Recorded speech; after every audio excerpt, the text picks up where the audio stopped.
দর্শক স্বাগত আজকে জিটিভি সংলাপে, সঙ্গে আছে আমি অঞ্জন রায়। আজকে অতিথিতে একটু ব্যতিক্রম রয়েছে, দুজন তরুণ আমাদের সাথে আছেন। যে দুজন তরুণ এমন দুই পরিবারের প্রতিনিধিত্ব করেন, ব্যক্তি পরিবারের প্রতিনিধিত্ব করেন যে পরিবারটি বাংলাদেশের নির্মাণ বিনির্মাণ ইতিহাসের অংশ।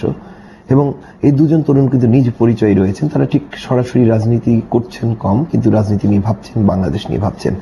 পরিচিত হয়নি তাদের সাথে। আমাদের সাথে আছেন ডক্টর আশিকুর রহমান, তিনি senior economist, policy research institute সেই প্রতিষ্ঠানটির, এবং তার আরেকটি পরিচয় তিনি নাজির রহমান মঞ্জুর, আমাদের বিশিষ্ট রাজনীতিবিদ মরহুম, তার সন্তান। আমাদের সাথে আছেন ব্যারিস্টার শেখ নাঈম, তিনি নিজ পরিচয় আইনজীবী, সুপ্রিম কোর্ট, একই সাথে কিন্তু তিনি আমাদের রাজনীতির সাথে সম্পৃক্ত। শেখ সেলিম এমপি তার সন্তান, এবং প্রত্যেকেরই নিজ নিজ পরিচয় এবং নিজ নিজ কর্মেও এগিয়ে চলেছেন। তাদের দুজনের সাথে আমরা কথা বলতে চাই আজকে, এবং আশা করছি আরো একজন অতিথি আমাদের সাথে সম্পৃক্ত হবেন। শুরু করতে চাই আমরা যে এই আলোচনাটি এভাবেই, যে আমরা সচরাচর জানি যে যারা রাজনীতি করেন, যাদের বাবা বা মায়েরা, তাদের কিন্তু বড় হয়ে ওঠাটা স্বাভাবিকের থেকে একটু আলাদা, এবং তারা এক ধরনের স্বপ্নের সাথে হাঁটতে হাঁটতে বড় হন, এবং তারা স্বপ্ন দেখতে পারেন, এবং তারা নিশ্চয়ই আমাদের চেষ্টা করলে স্বপ্ন দেখাতেও পারেন। দেখি তারা কি বলেন। আমি আসছি ডক্টর আশিকুর রহমান আপনার কাছে। অঞ্জনদা ধন্যবাদ, জিটিভির দর্শকদের ধন্যবাদ। আসলে প্রথম যেটা আপনি বললেন, সত্যিকার অর্থে রাজনীতি কে কোথায় জন্মগ্রহণ করবে এটা তো তাদের নিয়ন্ত্রণে না, বাট একজন রাজনীতিবিদ, এটা সৃষ্টিকর্তার হাতে। তো একজন রাজনীতিবিদের আমার বাবা মরহুম নাজির রহমান সাহেব ঢাকা সিটির মেয়র ছিলেন, তিনি জাতীয় পার্টির মহাসচিব ছিলেন, তারপর 4 দলীয় ঐক্যজোটে এসেছিলেন বাংলাদেশ জাতীয় পার্টি করে। জীবনটা কিন্তু খুব লিনিয়ার মনে হয় যদি এইভাবে দেখেন, কিন্তু জীবনটার মধ্যে অনেক স্ট্রাগল ছিল, এবং জীবনটার মধ্যে অনেক কষ্ট ছিল, বেদনা ছিল, দুঃখ ছিল, আপস ছিল, ডাউনসও ছিল। আমরা ওই দৃষ্টিগুলি, আমাদের ওই দৃষ্টিটা আছে। আমরা সবসময় আপনাদের দেখাটা আলাদা আমাদের থেকে। জি, এটা আমরা আমার আব্বার চোখে পানিও দেখেছি, দুঃখও দেখেছি। অনেকে রাজনীতিবিদদের নিজের ভুল স্বীকার করতে বা ধারণ করতে, চিন্তা করতে দেখে না পাবলিকলি, বাট ঘরের ভিতরে আমরা তা দেখি। এবং সেখান থেকে যেটা আমি মনে করি আমাদের সৌভাগ্য বা আমার সৌভাগ্য, যে আনডাইং কমিটমেন্ট টু দ্য পিপল। আমার গ্রাম ভোলা, আমি নিজেও নির্বাচন করেছি দৌলতখাঁ বড় নদী থেকে, অবশ্যই পরাজিত হয়েছি গতবার 2009-তে। কিন্তু আমি যখন নির্বাচন করতে গেলাম প্রথমবার, অল্প বয়স, আমি দেখেছি মানুষ কিভাবে, তা সত্যি, বাট আমি দেখেছি মানুষ আমার আব্বার প্রতি, আব্বার ছায়ার প্রতি কি ধরনের তাদের ভালোবাসা, এবং এই ভালোবাসাটা কিভাবে আসছে এইটা বুঝতে হলে আমার ওইটাই, যে কমিটমেন্টটা যেটা ছিল, যে আনডাইং কনভিকশন ছিল, মানুষের এমানসিপেশন, মানুষকে কিভাবে দাঁড়া করাবে। কথা নেই, ঈদ নেই, রোজা নেই, পূজা নেই, কখনো কাছে পেতাম না। কখন যাব ভোলায়, কখন যাব এলাকায়, কখন মানুষের পাশে থাকবো। ড্রয়িং রুম কখনো আমাদের ব্যক্তি প্রপার্টি ছিল না, ছিল জনগণের একটা আড্ডাখানা। তো আমি মনে করি সৌভাগ্য, এই দৃষ্টিটা, এই অভিজ্ঞতাটা পাওয়া সৌভাগ্য মনে করি। ধন্যবাদ ব্যারিস্টার শেখ নাঈম। ধন্যবাদ অঞ্জনদা আপনাকে এবং জিটিভিকে আমাকে এখানে কথা বলতে দেওয়ার সুযোগ করে দেওয়ার জন্য, এবং যারা দর্শক আছেন তাদের সবাইকে শুভেচ্ছা জানাচ্ছি। আপনি ঠিক বলেছেন অঞ্জনদা, যে একটি রাজনৈতিক পরিবার থেকে আসা খুব ইজিও না, কারণ আমরা কখনো আমাদের বাবাকে কাছে পাইনি। এটা কষ্টও নাই, কারণ তাকে আমরা কাছে পাইনি, কারণ হচ্ছে উনি মানুষ তাকে কাছে পেয়েছে, এবং মানুষ তাকে অনেক ভালোবাসা দিয়েছে। এবং উনি এমন একটি লিডার, আমি বলবো এমন একটি লিডার, যে তার জনগণের জন্য উনি আমাদের, এমন নাকি যে আমাদেরকে উনি ভালোবাসেননি অথবা ডিপ্রাইভ করেছেন কোনোভাবে, বাট উনি সবসময় আমাদেরকে ভালোবাসা দিয়েছেন, এবং সবসময় চেয়েছেন কি যে আমরা ঠিক পথে চলি, এবং যাতে মানুষ আমাদেরকে ভালো বলে। এবং একটা জিনিস যেটা আমাকে সবসময় উনি বলতেন, যে বাবা এমন কিছু করো না যেটাতে আমার বদনাম হয়, কারণ উনি খুবই কনসিয়াস একজন মানুষ। এবং আমি যখন গোপালগঞ্জ যাই, আমি যখন দেখি কি যে মানুষের তার প্রতি কি ভালোবাসেন, কনভিকশন, এবং সেম তারও মানুষের প্রতি যে ভালোবাসা এন্ড কনভিকশন, এটা আমি আপনাকে আসলে প্রায় চোখের সামনাসামনি না দেখলে আপনি বুঝতে পারবেন না যে কতটা মানুষ তাকে চায়। এবং এবং আমি ওনাকে আমার বাবা হিসেবে পেয়ে আমি গর্বিত, এবং আমি যাতে তার নাম যাতে সবসময় সংরক্ষিত রাখতে পারি, সবসময় ভালো পথে চলতে পারি এবং মানুষের সাহায্য এবং করতে এটা পারি, একটি বাড়তি দায়িত্ব, কিন্তু এটা সবচেয়ে ভারী দায়িত্ব। এটা অনেক বড় একটি দায়িত্ব ছোটবেলা থেকে অঞ্জনদা। কারণ আমাদের সবসময় কি আমাদের অ্যাওয়্যার থাকতে হয়েছে যাতে আমরা ওনার নামকে যেন এফেক্ট না করে, এর জন্য আমরা সবসময় সবাই আমরা তৎপর থাকতাম। এই তো, ধন্যবাদ। চলে আসি দেশের প্রসঙ্গে।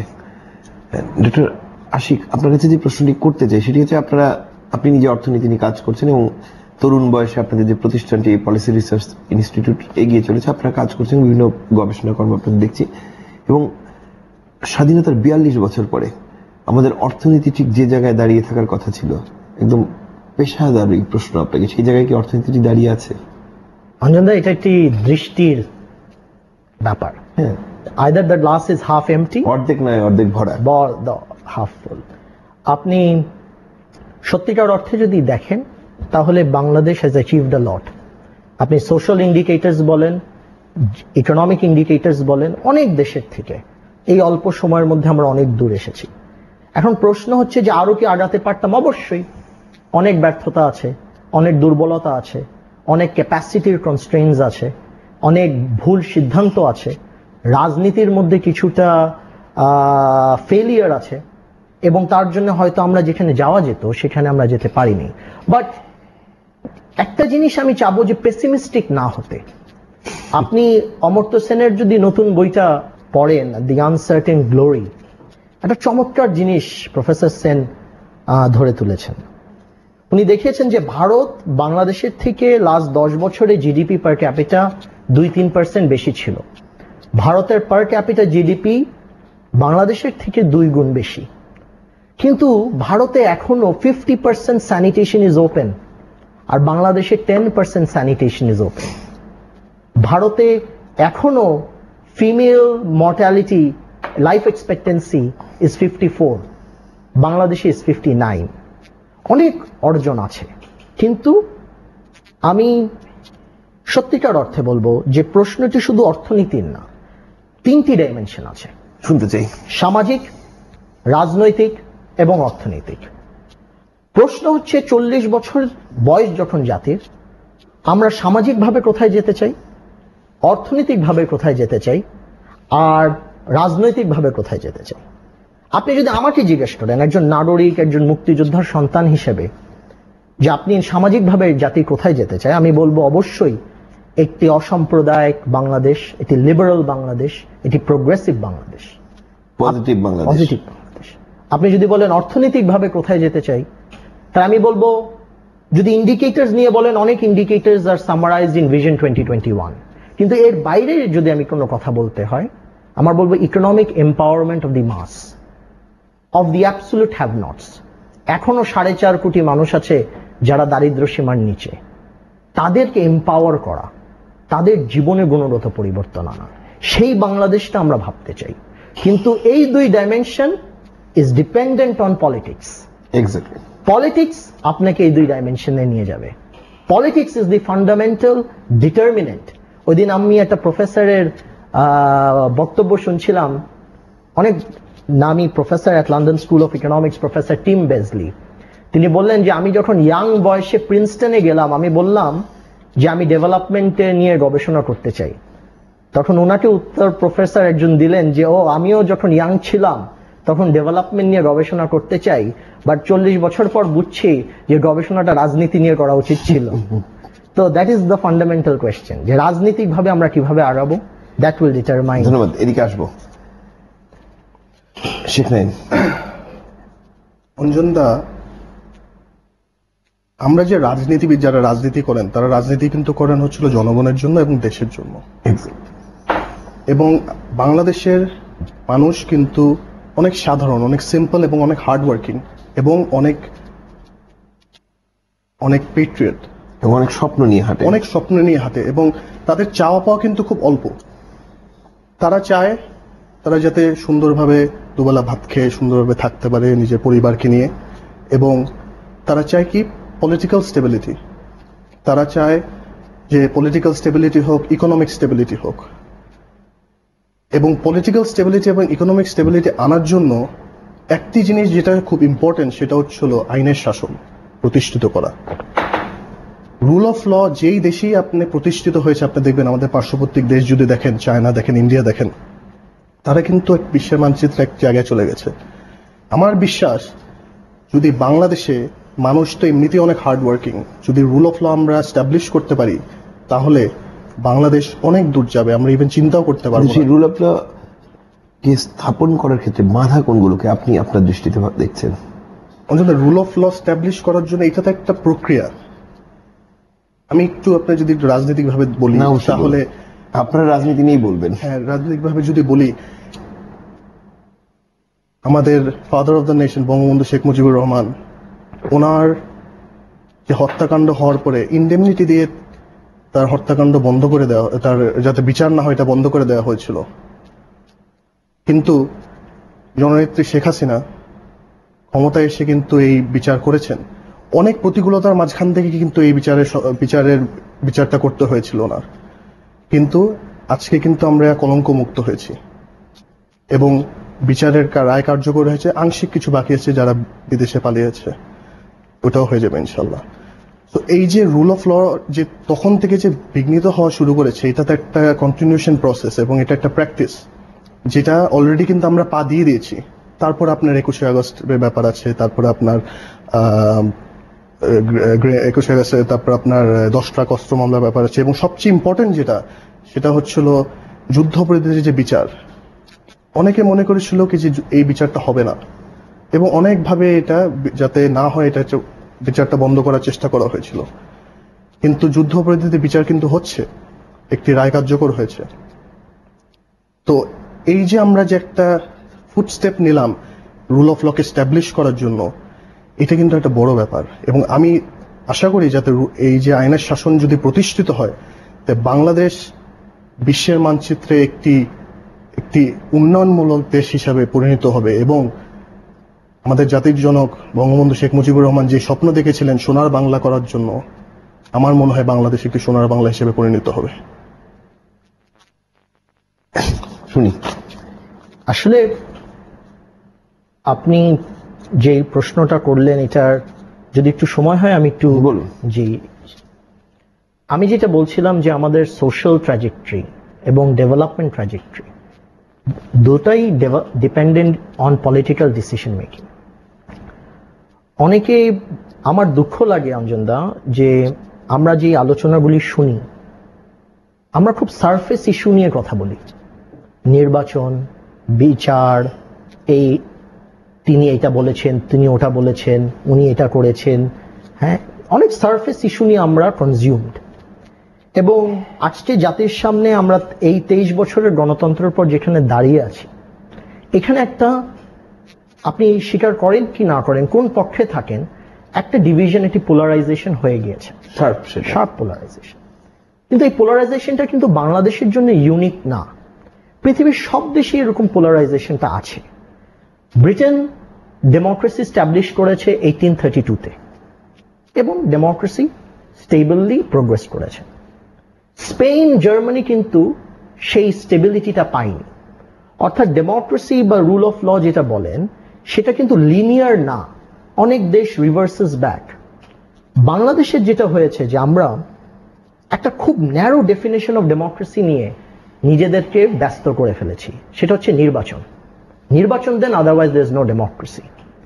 23 বছরে তো 4টা নির্বাচন হলো, বারবার ক্ষমতা হাত বদলালো, কি গণতন্ত্র পেলাম, বা কি পাচ্ছি, কি অধিকার পেলাম, কি বাকি পাবো?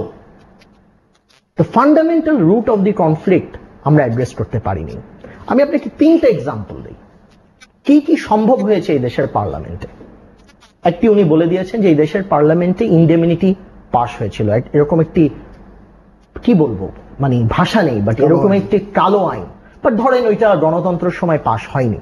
আমরা 23 বছরে স্টাডি করি, 23 বছরের পার্লামেন্ট, আমরা এমন একটি পার্লামেন্ট স্ট্যাবলিশ করলাম যে আপনি 151টা সিট পাবেন আর আমি 149 সিটস পাবো, আপনি আমার সাথে 5 বছর কথা না বলে দেশ চালাতে পারবেন।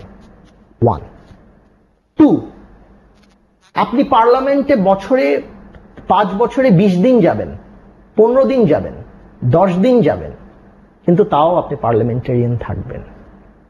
আর 3 নম্বর একটু হাস্যজনক, একটু গল্প দিয়ে বলতে হয়। আমার আব্বা বলতো যে চাণক্য একটা কথা বলেছে যে পাথর পানিতে ভাসছে বা গরু গাছে উঠেছে, দেখলেও জীবনে বলবা না। কিন্তু আমাদের পার্লামেন্ট এমন একটি পার্লামেন্ট, কালকে যদি একটি দল বিল প্রস্তাব করে যে দিনকে রাত বলতে হবে, প্রত্যেকটি এমপি বাধ্য। অর্থাৎ গণতন্ত্র বলেন তার যে বেসিক প্রেমিসিস। আপনি আর্টিকেল 70 কথা বলছেন। এক্স্যাক্টলি। দেখেছি, আমার একটা প্রশ্ন আছে, আমার চমৎকার লাগছে আপনাদের বক্তব্য শুনতে। আর্টিকেল 70 নিয়ে আমার নিজের একটি ধারণা আছে, বলতে চাই। প্লিজ। ধরুন আপনারা দুজন সাধারণ রাজনীতি করে উঠে আসছেন, আপনারা দুজন নৌকা মার্কা বা ধানের শীষ মার্কা নিয়ে নির্বাচিত হলেন, হওয়ার পরে সংসদে গেলেন, এবং আপনি কিন্তু এই দেশে আমরা জানি যে এই দুটি প্রতীকের ভোট রয়েছে, জি, ব্যক্তির চেয়ে অনেক বেশি ভোট। জি। এবং তারপরে আপনি দলের সাথে ভিন্ন মত প্রকাশ করলেন, করার পরে আপনি দেখা যাচ্ছে তখন যেটি আর্টিকেল 70 মধ্যে সংসদ সদস্য পদ থাকবে না বা এই ভয়েই হয়তো ভোট দিচ্ছে। কিন্তু আপনি যদি সেই অবস্থান থাকে, আপনি তো ভিন্ন মত প্রকাশ করে বের হয়ে এসে আবারও নির্বাচন করে পার্লামেন্টে যেতে পারছেন। না, বিষয়টা আসলে অঞ্জন এইটা না। মানুষ, আপনি যদি ওয়েস্টমিনিস্টার স্টাইল অফ ডেমোক্রেসি আমরা মেনে থাকি, আর্টিকেল 70 অনেক চেঞ্জেস আছে। পাকিস্তানে আছে যে আপনি নো কনফিডেন্স ভোট ছাড়া বাকি সব বিষয় ভোট সেই দিতে জায়গাটা পারবেন। আসতে পারে আমাদের। হ্যাঁ, ওই জায়গায় আসতে পারে। আমার মূল কথাটার হচ্ছে যে গণতন্ত্র তখনই স্ট্যাবলিশ হয় যখন there is basic balance of power.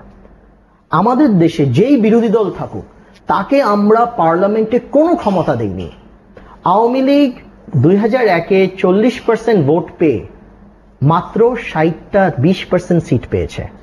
40% vote পাওয়ার পরেও বিরোধী দল হিসেবে তার সাথে কোনো কথা বলার প্রয়োজনীয়তা ছিল না।